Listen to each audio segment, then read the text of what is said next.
Our subconsciousness that we have to deal with tonight is just a little bit different, and we're going to go into an excursion, well, into Freud for a moment. And going back to all my years of teaching, I advanced immediately to the blackboard to explain Freud and his theory in, I trust, simple terms. As you know, he had much to do with dreams, but there was a 4th or 5th century, a pre-Christian century book written in Egypt on the subject of dreams. In the Middle Ages, there was a doctor, a philosophical doctor, who said that physicians were wont to examine the dreams of their patients in order to determine their character. But Freud brought something very new and very important. And this is the way we will illustrate it. The subconscious and the conscious mind are simply divided. This we will call the conscious mind. Now, the subconscious mind is very deep. And these, I will tell you everything I draw. These are stairs. And down here is the basement. In this basement is what Freud calls id, I-D, id. Id in Latin, use the Latin expression, means that. Just that. At the top of the stairs is a censor.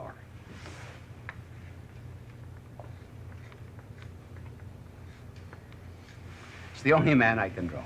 And he has a club in his hand. Now, down in this subconsciousness, down in the id, there are a number of drives, instincts, urges, and inclinations. Basically, they are the will to pleasure. More commonly, the sex instinct. Now, these instincts that we have try to get upstairs into consciousness. But moral taboos, convention, society, commandments and the like, repress them. And as soon as one of them comes up, censor cracks it over the head. The result is that down here in the id are a number of our repressed thoughts. And it's very much like our own cellar. We open the cellar door and throw down old papers and junk and discarded elements. Where does this id come from? Is it made up solely of the thoughts that we repress? No, not solely, because where did we get this instinct of ours? Everybody has it. So this id, and much that is in it, and this is important, came from the outside. The outside. First of all, it came from our environment. We would never have anything in our heads if we had not seen or touched or smelled something. And then another psychiatrist by the name of Carl Jung said that down in the subconsciousness there was also what he called the myths of the human race. He called it the collective unconsciousness. But the point is, they come from the outside, though they are here in the id. Now, whenever we speak of the unconsciousness, we always think of it in those terms, in particularly Freudian terms, because he has popularized the idea. Haven't we anything else down there besides that? I think we have. Now let me test you. I'm going to use a word. And I'm going to give you a few seconds to allow you to develop your thoughts.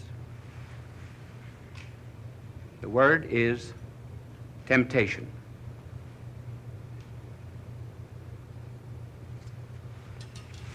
You thought of something dirty, didn't you? Yes, you did. You were thinking of something nasty, something you shouldn't be doing. Why? Why, as soon as we use the word temptation, do we always have to think of something wrong? Well, partly from this emphasis, partly that. Aren't we ever tempted to do anything good? Didn't you ever have an inspiration, for example, to be kinder to people? Hasn't the husband had an inspiration to be more kind, for example, to his wife? Rich man, maybe he ought to give some of his money to the poor. And another one is tempted to be more patient under trials. Then you've received all kinds of inspirations to be better. For example, to be temperate, giving up excessive drinking and so forth. Isn't that true? Why does that word temptation have the monopoly of those things that, well, we say we're thrown down into the cellar part of our lives? Now, I want to suggest that in the subconsciousness there's another treasure. So, here we have exactly the same planes of the mind divided, and at the top is the censor, and he's got a club, and these are the cellar stairs going down, but there's something good down here, and I have to give it another name. Now, Freud gave a Latin name to this, the id, so we're going to use a Greek name. And this thing that is down here is called, we're going to call it the pneuma. The Hebrews would have called it ruah.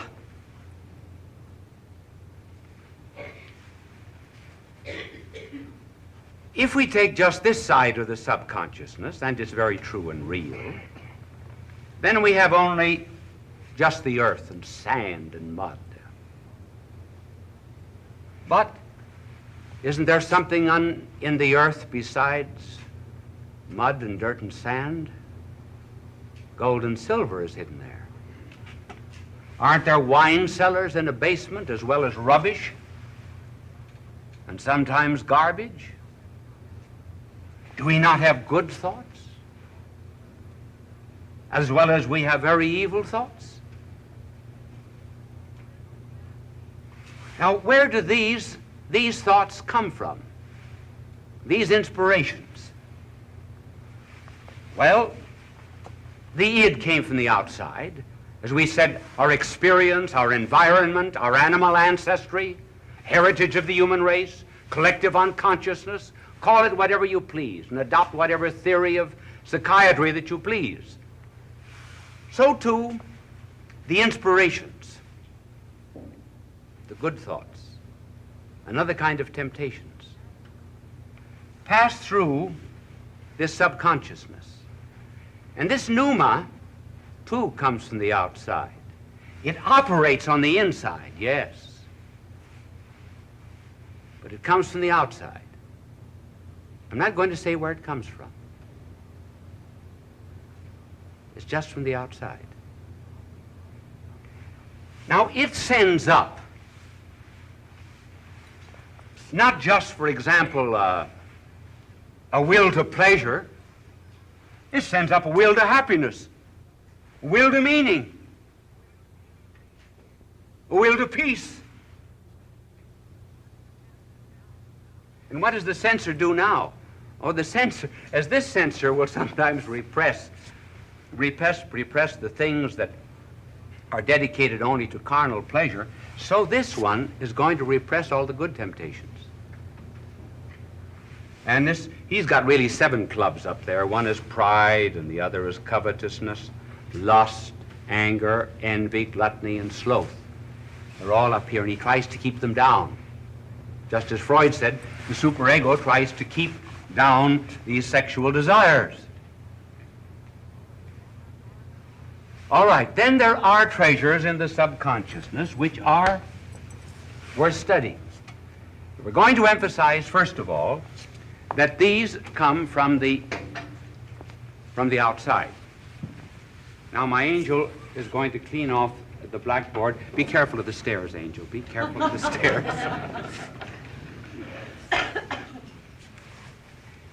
Apropos of the pneuma entering into our lives, I read just a short time ago a newspaper item of an incident in Los Angeles. It seems that this truck driver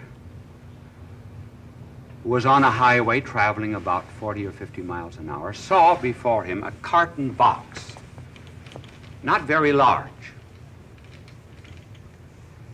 He said every carton box that he ever saw on a highway, he always ran over. He said he took a kind of a delight in running over a carton box and crushing it. He said it gave him a sense of power. When he saw this carton box, he said he swerved his truck violently to the side to avoid it, pulled up on the side of the road, went back to the carton box. What was in it? A 3-year-old boy who had crawled into the box and was making his way across the highway. And they said to him, "What made you do it?" He said, "I don't know what made me do it. I haven't any idea. I don't know where it came from." He said, "Maybe it was God. I don't know."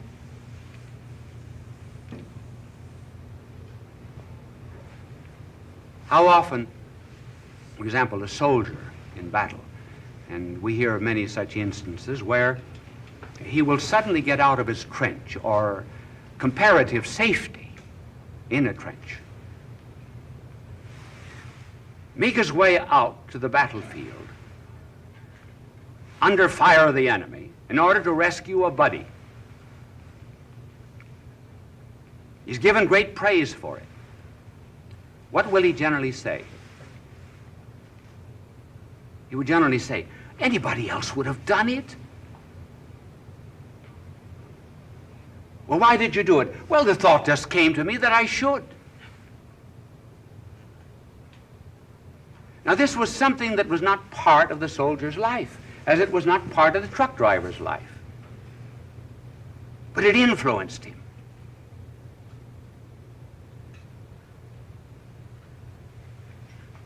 One day, I was visiting a Carmelite convent of nuns, and they are cloistered, but this particular day, it was a very rare day. They had opened the cloister to visitors. And one of the very wealthy men of the town came in to visit the sisters, and in company with many others, they went up on the roof. And from the top of this convent, they could look down over the city. There was, first of all, a gully. And then far off was a hill. And on the hill, a beautiful mansion. And one of the party of this rich man said, "Sister, just suppose that before you came here to lead this life of penance, suppose you could have lived in that home and had all the wealth, the prestige, the the sociability and gaiety that goes with it. Would you have left it for this?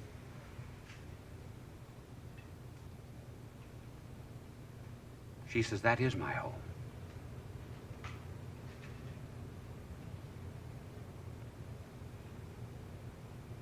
Why did you do it?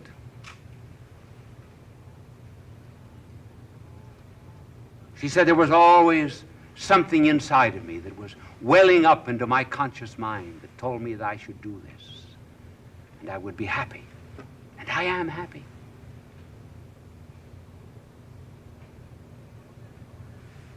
So there is something else in our subconscious mind, therefore, besides the base.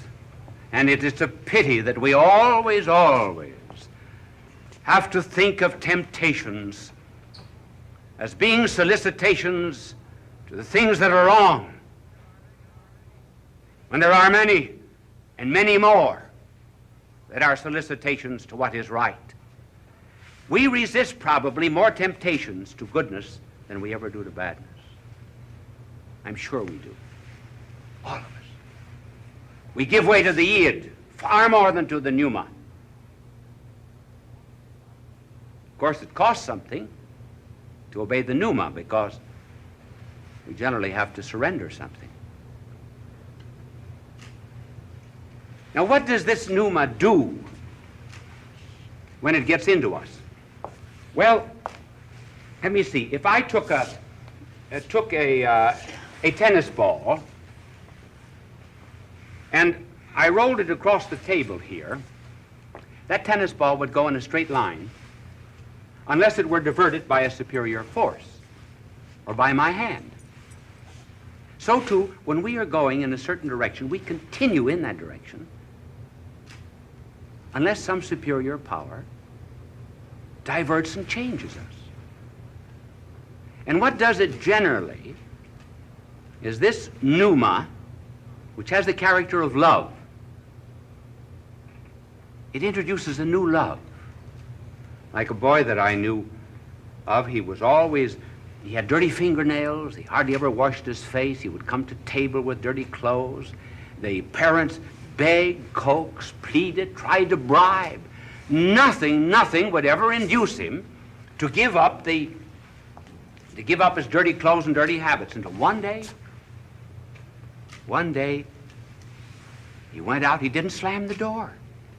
He closed it gently. And the next day, he came down dressed, collar and tie, neat, fingernails clean. What had happened? He met Susie. Susie changed everything in his life. And that's something like the pneuma. And the pneuma introduces a Susie into our lives. And because it's a new love, we completely change. Now take, for example, the case of Tolstoy, the great Russian novelist. Tolstoy was at a point of committing suicide. And this is a further illustration of the idea that I have just mentioned, namely that we continue in a line of evil and despair and hopelessness and so forth unless this power comes in from the outside. Tolstoy said that. I felt that something had broken within me on which my life had always rested, that I had nothing left to hold on to, and that morally my life had stopped. And invincible force impelled me to get rid of my existence in one way or another. And yet, while my intellect was working, something else in me was working too and kept me from the deed. A consciousness of life, as I may call it, which was like a force that obliged my mind to fix itself in another direction and draw me out of my situation of despair. During the whole course of this year, when I almost unceasingly kept asking myself how to end this business, whether by the rope or by the bullet, during all that time, alongside of all of those movements of my ideas and observations, my heart kept languishing with another pining emotion. I call this by no other name than the thirst of God. Now, you've had that experience too. Many, many times. We all have had. And it's unfortunate that psychiatrists have not treated this properly. The only psychiatrist that I know who has done it in a thorough fashion and integrated it well is Dr. Paul Tournier of Switzerland. He understands that the consciousness has other depths, far more profound than those of which we've spoken. So that our lives, until this pneuma comes, is something very much like a flattened Japanese lantern. Then the lantern is opened, a candle is put into it, and immediately reveals patterns and design and harmony. And so when this pneuma begins to take possession of our lives, we change. We have the same eyes at night as we have in the day. Why can't we see at night? Because we lack the light of the sun. And so this pneuma is a light. It illumines our intellect. It's a power. It gives strength to our will. It's a power. It changes our direction.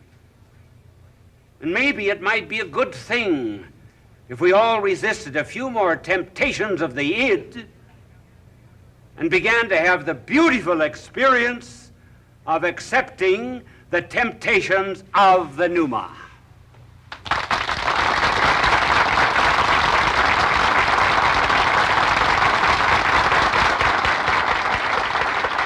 Bishop Sheen will return in a moment.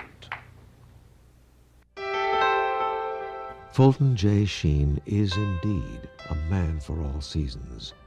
He walked a paced beat, allowing us to glimpse his nature and ponder its worth and to enjoy its presence. Bishop Sheen authored over 90 books. He broadcast countless radio and television programs and ministered in many parts of the world to people of every belief. As he said many times, it is not a unity of religion we plead for, but a unity of religious people. We may not be able to meet in the same pew, but we can meet on our knees. I have not told you what the pneuma is, have I? I'm not going to tell you. Because you've had it all your life. I want you to think about it and find out for yourself. Bye now. Bye, and God. On the subject of character. And in some such outline as this. First of all, we will speak of the possibility of developing and changing a character, and secondly, the rules for developing a character, either in ourselves or others. First rule is character is in the will, not in the intellect. Secondly, as regards others, look for the best. That is to say, in others. Third rule, look for the worst in ourselves. First of all, the possibility of character. I believe every single person in the world has just a certain amount of energy, and some are much more richly endowed than others with it. If we use an example from physics, we might say that certain people, for example, have what might be called 10 ergs of energy. They have just that much. And then others have 20, and others have 50 ergs of energy. The result is that they're able to go in the direction of goodness, and they're able to go in the direction of evil, too, with much greater rapidity and energy than others. And this energy, as I say, is not the same in every human being.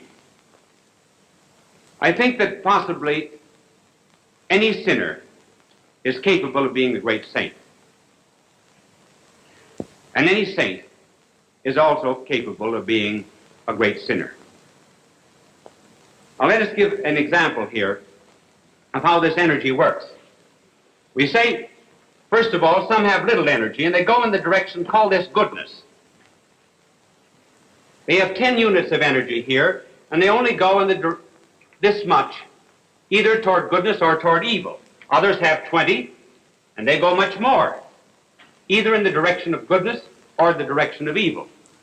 So that a person who has a great tendency toward evil can completely change and become very good, particularly with the grace of God. I believe that Lenin, who did so much to establish communism in Russia, just barely missed by a hair's breadth of becoming a St. Francis of Assisi. If he had only gone in the other direction, the direction of goodness, instead of the direction of revolution and hate, he would have been a great saint. And if St. Francis of Assisi had gone in the opposite direction, as he had gone in the direction of virtue, he would have been a Lenin. The secret, therefore, of character development is the realization of this power that there is in each and every one of us, for good and for evil. The monasteries, the religious houses, the places of asceticism throughout the world have in them actual saints, but potential devils. Any one of those persons, because they have so much character, if they ever let themselves go in the direction of pride, lust, or avarice, would become very vicious. And the penitentiaries are filled with individuals who have this great energy. And if someone could only lay hold of it and make them take the high road instead of the low, they would be our saints and our heroes and our great patriots. The point that I want to make is there's nothing wrong with passion and energy and strength, so long as it is properly channeled. Notice that our divine Lord, for example, when he wished to make a great apostle, laid hold of a bigot. Paul was one of the greatest bigots that ever lived. And only he who could ever hate like a Saul could ever love like a Paul. Our blessed Lord never extinguished, for example, the passions of a Magdalene. Only someone who was as vicious and as evil as Magdalene could ever become as virtuous as Magdalene. She has been called the 13th apostle. Her life has been such an inspiration in bringing men to goodness. Now, though some of us do not have as much energy than others, let us not forget that a person with only 10 units of natural energy can surpass a person with 100 units of natural energy if he calls upon God for an added source of energy, which God will give him on certain conditions. Then we can overcome all of the defects of our nature. And that power or energy of God is given freely, gratis. That is why it is called grace. Which brings us now to the rules for character development. One of the first rules of character training is to remember that character is in the will and not in the intellect. The intellect or the brains or the mind is the seat of knowledge. The will is the seat of choices, loves, motives, and responsibilities. Almost all of education today is directed to the communication of knowledge and not to the development of character. It is the mind that is changed, that is trained. rather than the will that is developed. And every decision that we make, every deed that we perform, almost every word that we say, goes into the making of our character, either for good or evil. You remember seeing icicles formed? And a drop would fall upon the tiny little icicle and add to its substance and its quantity, and then more drops. And if the drops that fell were pure, the icicle itself would be pure. If the drops that fell were soiled and dirty, the icicle itself would be dirty. And so it is with character. All of our decisions pour down into its making. And if they're good acts, we turn out to be a good character. If they are evil, we turn out to be unhappy and frustrated and full of anxieties and fears. This will of ours is really the only thing in the world that is our own. God can take anything else away from us. He could take away our health, any wealth or possessions that we might have. The one thing that he leaves us, always our own, is our will. And people today really do not want their wills. They do not want their freedom. That sounds strange, but it is true. The tendency today is to shift responsibility for decisions onto something else. For example, a boy does something wrong, and they say, well, it's due to grade B milk, insufficient playgrounds, or those naughty ductless glands. Child itself is hardly ever to blame. The present tendency in the world today, actually, is to reduce all responsibility to something which is subhuman. For example, Marx says that we are what we are because of economic conditions. In other words, our free will amounts to naught. Responsibility has been nullified.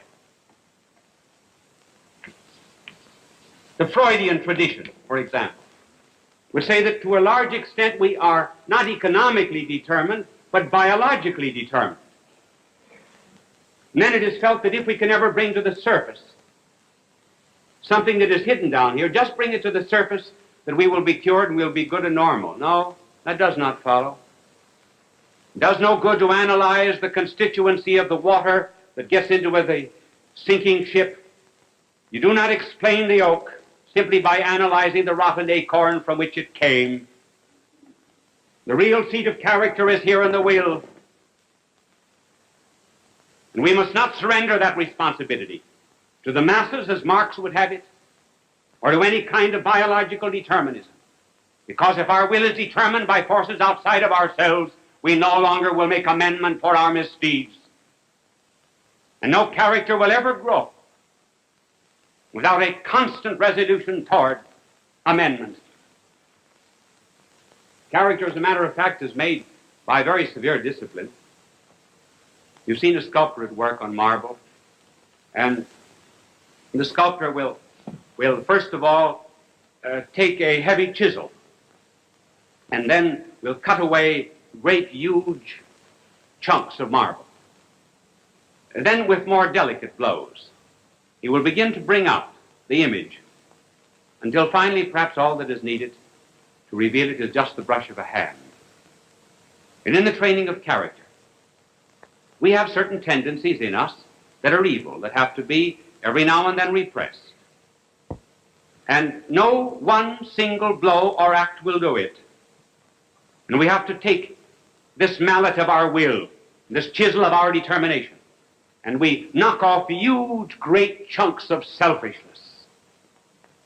And then later on, with more refined detachment and asceticism of the spirit, we finally come to a point where our character is really revealed and we appear as we ought to be and as God intended us to be. So rule number one, then, is character is in our will. Rule number two And this applies to character training in others. We must always look for the best that is in others. When people are down because they have sinned, because they have made a mistake, or because life is against them, or because they consider themselves failures, there is nothing that is more important than to give them the helping hand and to be, in their regard, an apostle of encouragement. There is something good in every single person of the world if we would only just lay hold of it. And notice that was what our blessed Lord did when he went to the well, tired and thirsty, one day, and a woman came out at noon to draw water. It was very unusual for a woman to come and draw water at noon. And the explanation was she was an evil woman, and the other women would not allow her to come with them.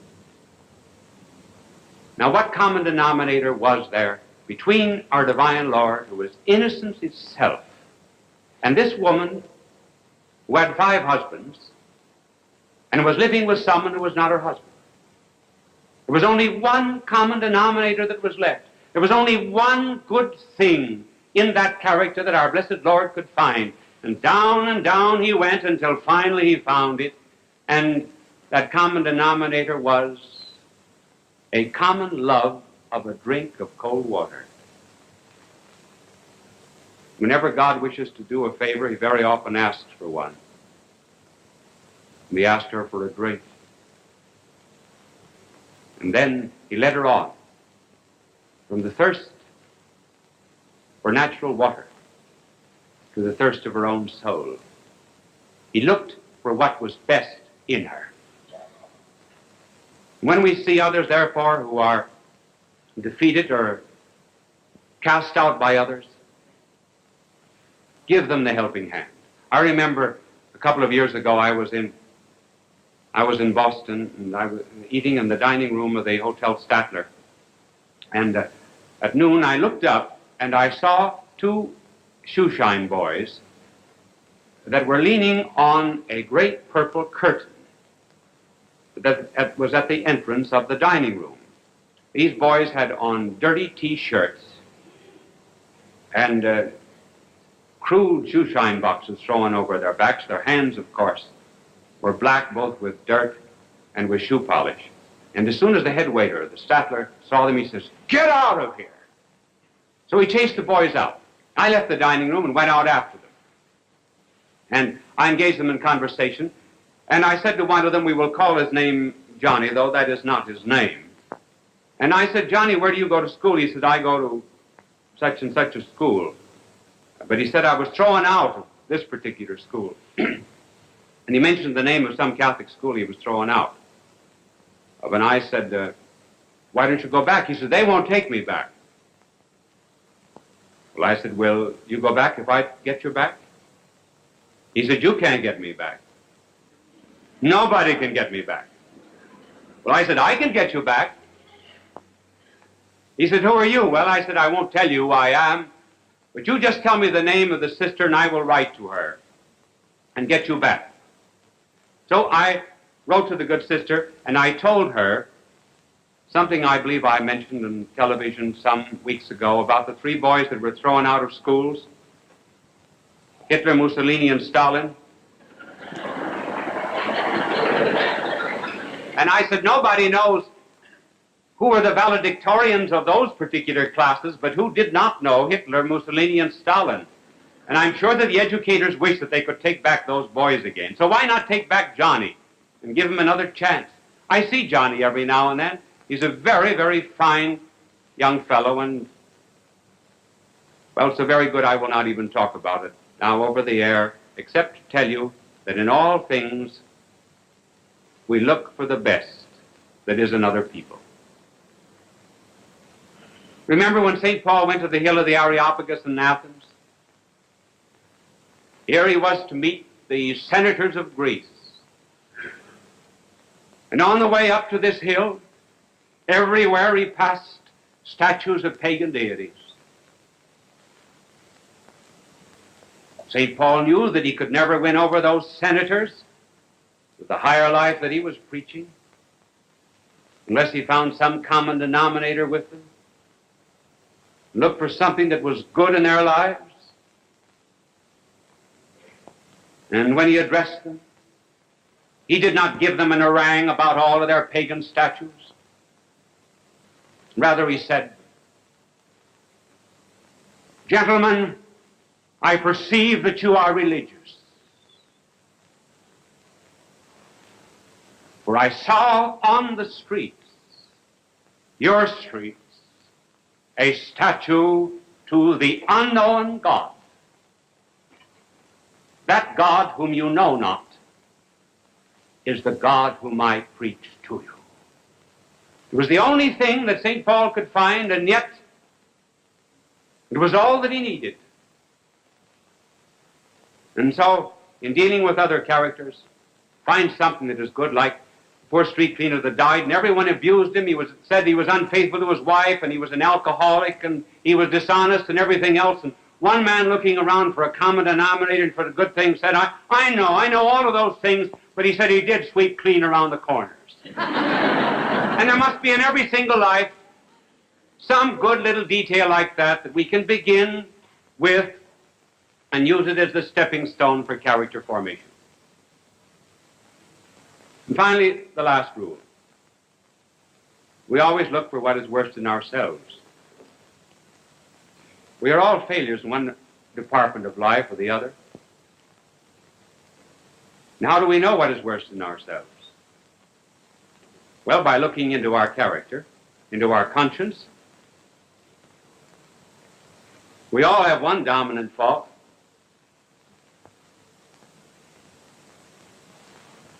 The 7 pallbearers of character, or the 7 dominant faults, are easy enough to analyze. They are pride, covetousness, lust, anger, envy, gluttony, sloth. Pride, egotism, selfishness, covetousness, desire of possessing that which belongs to others, inordinate love of flesh, lust, anger, hot-headedness, gluttony, overeating, sloth, laziness, and envy, and jealousy. If we would, after an examination of conscience, lay hold of this dominant fault of ours, we could make that the basis of the strongest part of our character. Sometimes the tooth that is filled is the strongest tooth in the head. St. Paul says, power is made perfect in infirmity. Perhaps I can explain that by telling you that some years ago, 2 boys in Kansas used to run to school every morning. They earned a few extra pennies, it seemed, by lighting the stove. This particular morning, by some mistake or other, gasoline was put into the can instead of kerosene, and the stove exploded, and one of the boys was burned so badly that they were told that he never would walk again. The boy began rubbing his legs, said he would walk again. The doctor said it was impossible. And yet he laid hold of that which was worst in himself, that which even seemed to be impossible, so concentrated upon it, that he perfected himself and he became one of the great milers of America, Glenn Cunningham. And so it is with character. And the good Lord would have us lay hold of what is worst in ourselves. Do not think that people who have virtue and kindness and other great talents for helping other people just came by these things naturally. They had to work at them very hard. You've often heard that Moses was meek. Yes, Scripture says he was the meekest man who ever lived, but Moses was not always meek. As a matter of fact, Moses once killed an Egyptian. And then after he was given the commandments, he came down and found his people adoring a brazen calf, and he smashed the tablets on a stone. He was the first one in the world to break all the commandments at once. Well, Moses, therefore, was a very hot-headed creature. So Moses had to work with his character. And finally he worked on it until he became very meek. Now, the reason I speak about character training is because we're getting into a great world crisis. And it's becoming very serious. And in a crisis, what is going to come out is what is already in us. The woodsmen say that when a log is thrown into a fire, that it reveals all the colors that went into it as a tree. Namely, the purple of the dawn, the red of the sunset, the silver of the moon, the gold of the lightning, the darkness of the storm. And when the log is put into this crisis of fire, all of these colors come out. And so it is with character. All of our choices and decisions that have gone into the making of our personality will come out in a crisis. And a crisis is coming upon us. There is not much peace outside of us, and the only real peace that we can be sure of is the peace that is on the inside. And when we are building our character, we need some model on the outside, someone with justice and mercy and goodness and a spirit of sacrifice will inspire us to tear off these chunks of selfishness that we may be like unto him.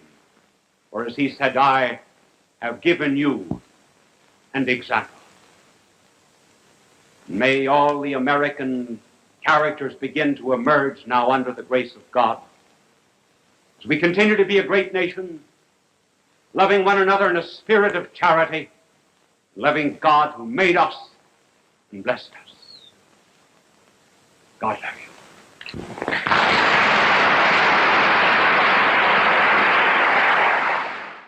People of all faiths recognize Bishop Fulton J.Sheen as one of the greatest communicators of the 20th century. He was born in El Paso, Illinois, in May of 1896. As a young boy, he knew he wanted to be a priest. He served as an altar boy at St. Mary's Cathedral in Peoria, Illinois. At St. Viator College, his education and debating skills taught him the skills he used throughout his life. His unique ability at being natural and at ease in front of any audience was noted early in his ministry. He was ordained in 1919 and went on to become one of the best-known and greatly loved priests in church history. He wrote 96 books and hundreds of articles and columns. He broadcast numerous radio and TV programs. People from all faiths watched him on television because he spoke to every man. They always waited with joy for his goodbye, his blessing, God love you. It continued